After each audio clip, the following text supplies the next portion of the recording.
Okay, welcome back to another episode of Over the Coals with P Digits. One of the first things I want to go ahead and address is to everybody, happy Memorial Day.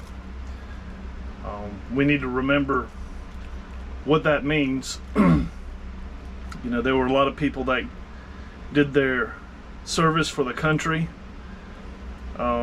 got done, maybe passed on with families. They're remembered today. And of course, those that gave the ultimate sacrifice while on duty. I've already trimmed these up for the most part. These are spare ribs. These aren't the baby backs. And probably could have taken a little bit more of that off, a little bit more of this off actually. You know what? I am going to do that.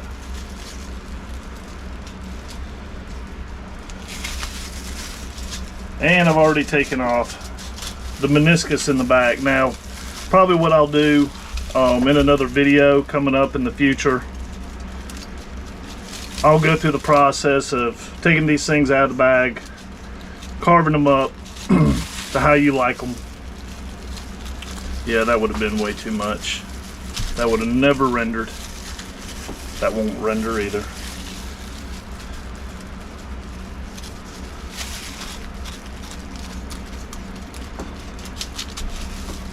It's always nice to have a good fishing knife on hand. And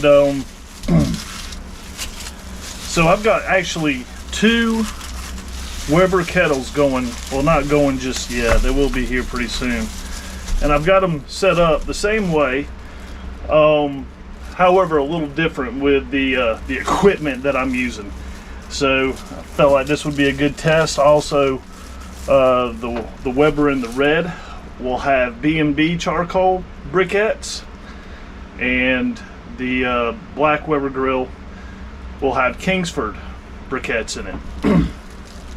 Now, throughout the cook, these are going to need moisture added to them. So I'll be coming in and spritzing these probably about once every 45 minutes. Try not to open it up too much.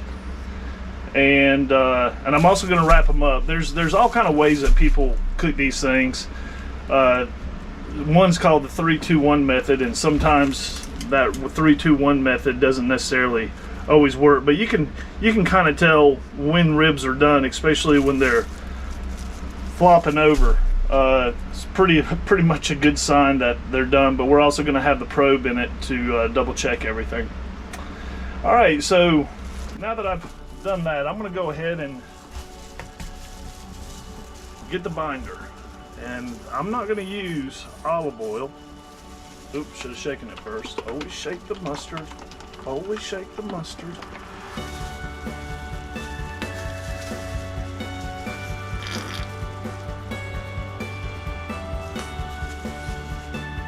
Mustard's cheap, and it's cheaper than olive oil. And like I said before, it's a great binder. So whatever I have now that I'm going to put on top of this for seasoning, boy oh boy, that is going to go ahead and just soak right up. Now these are two flats that come off each of these ribs, spare ribs. I'm going to cook these, kind of put them to the side. There's no bone to them.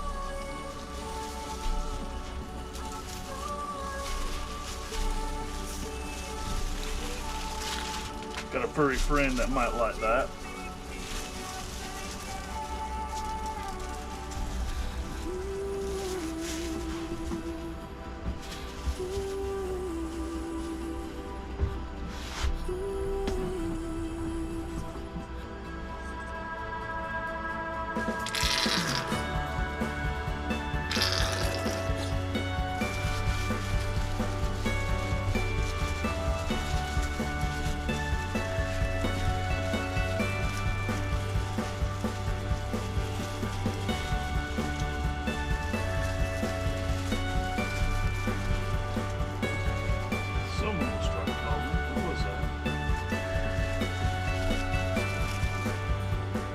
Okay, now that I got the binder on, today we're going to use some Holy Voodoo from Meat Church Barbecue. This is really good.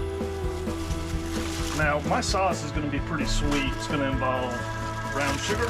It's going to involve honey, a little bit of Worcestershire, and I'm going to want some heat to this. And that's exactly what this bad boy will bring. It'll bring some heat, the old Holy Voodoo. Now when you do this, just cover it all.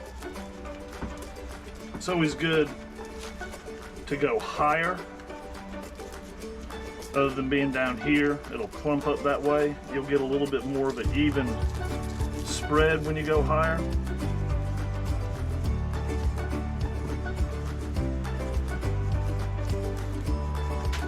A lot of you already know that.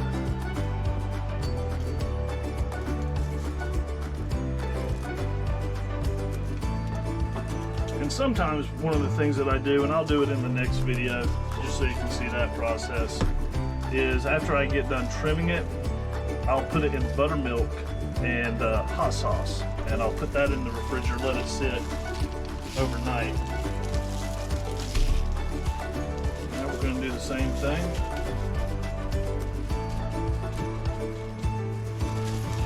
This.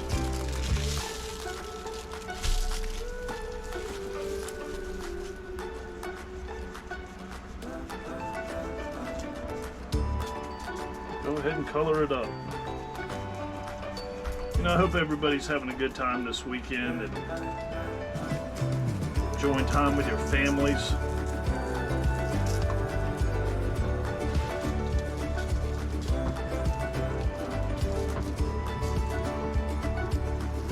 It's a pretty difficult world right now. So all these moments that we can get, we need to go ahead and take advantage of it.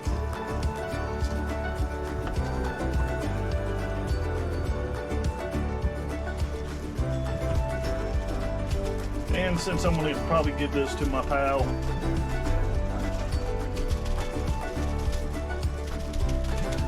I'm not going to put any voodoo on his. Okay. Now what I'm going to do is let these set just for a little bit. I'm going to go ahead and finish up getting those coals good to go and getting my grills at the right temp. And of course I'll show you how I have my little setup going.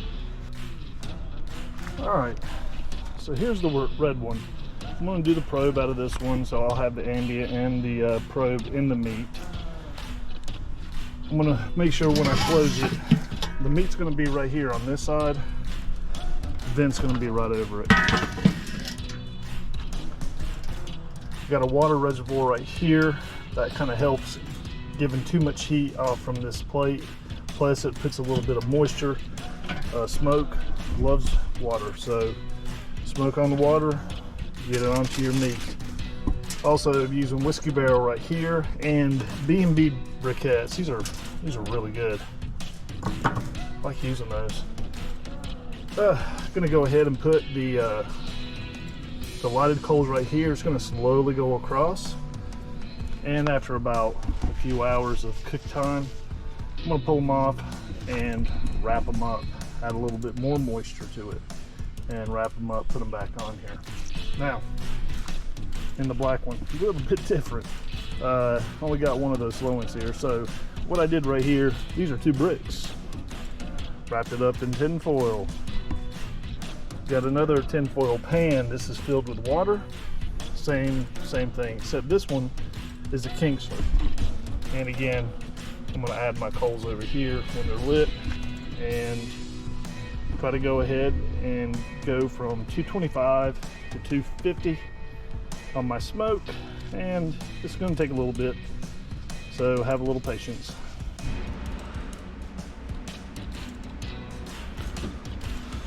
Okay, these have caramelized, so you got the coals going. I'm gonna wait probably another 2 to 3 minutes, and then I'm gonna put these on.